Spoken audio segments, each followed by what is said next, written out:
I'm presenting is Plettenberg Bay, a good candidate for an OECM. When we proposed this, we wanted to do a management plan for Plettenberg Bay and propose as an OECM. I don't know if you're familiar, but other effective area-based conservation measures. I wasn't sure what it was, so it really took me some time to get my head around it. So together, Nature's Valley Trust and Cape Nature, we are trying to get this off the ground. So what's an OECM? So it's basically an area that anybody can define, and it helps for the 30 by 30 target, so protect 30% of the ocean by 2030. So it can be managed by basically anybody, governments, private entities, organizations, indigenous people, local communities, and the role is to conserve biodiversity. So I thought it was going to be easy, but it's not. So the first step is to define the area. Great. This area, and the question is it biological, it has any importance in biodiversity? Yes, definitely. And so Nature's Valley, it's there. And you see this is a very important biodiversity conservation area. This is work from Nelson Mandela University. And this area, it's considered endangered, as many of the bays in the whole South African coastline. So what are the pressures for this area specifically? So shipping, fishing, trawling, and those will be the main ones. So what's the criteria? So it's not a protected area, so that's checked. It supports important biodiversity values, great. We can geographically define it, yes.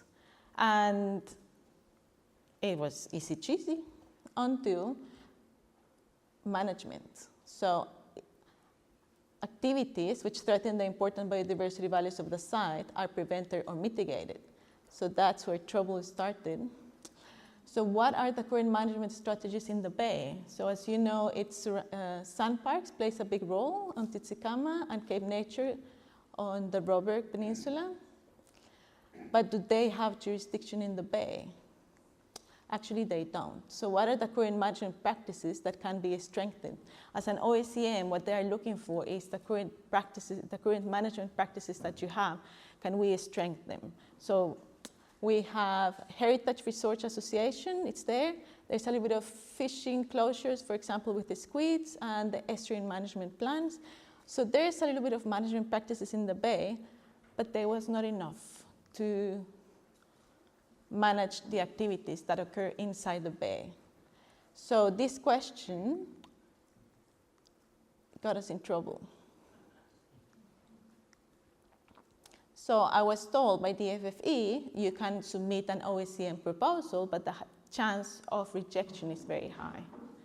Why? Because we don't have, there's insufficient management practice in place.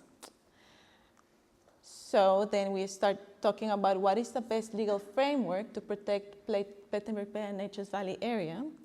As you know, population, it's increasing a lot, so it's 3 times more between early 2000 and now. So it's putting a lot of pressure in the environment. So one option, so this is an open dialogue, so it'll be great to have feedback from you guys, because I know there's a lot of very important people in this room. And maybe we can work through this together. So one option is to propose an MPA. So how would we do that? We can take an endangered species, so such as like the humpback dolphin. It's charismatic, so it can help us to raise funds and to be a flagship species, but also it's an umbrella species, so it will help us conserve all the other fish species that are there and the coastal areas that actually they have a lot of threats.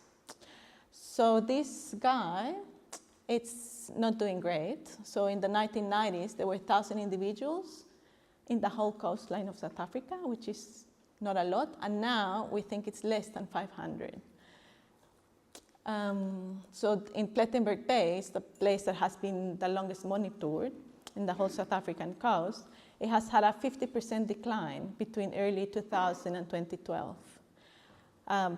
Individuals and also group size. So it's a great species to just do a systematic conservation plan. And if we do this and identify key areas that needs to be conserved, we can propose an MPA, for example, that can benefit many other coastal species, not just the humpback dolphin. A great part of this systematic conservation plan is what identifies the best places for protection that have the least socioeconomic cost. So we'll have the least opposition from sectors and users. So at the moment we are gathering the data to do a systematic conservation plan. So it's a lot of layers, mapping, R codes, etc. So the other option that we really need to explore is a special management area. So that's part of the Integrated Coastal Management Act. And it manages activities and mitigate environmental impacts. So the minister will be the one designing it. And it needs public consultation, scientific studies, and a really robust analysis of what needs to be done. I think this is a great option, as well as MPAs, because we want to regulate activities, fishing, tourism, development, resource extractions. And I don't know if you guys have any experience with this, if it has been done before anywhere. Yeah? No? I was told it hasn't. So it will be a pioneer way to just explore conserving an area and managing activities. So that's where we're at. When we proposed this abstract, we thought, oh, we'll present the results of the OECM.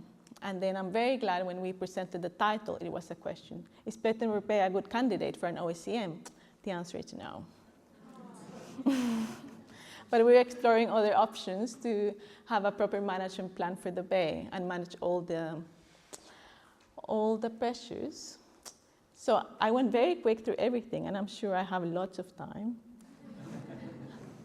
So this is just a quick overview of the humpback dolphins. They are super coastal species, so that's the whole range. And that's where anthropogenic pressures hits the most in the coastal areas.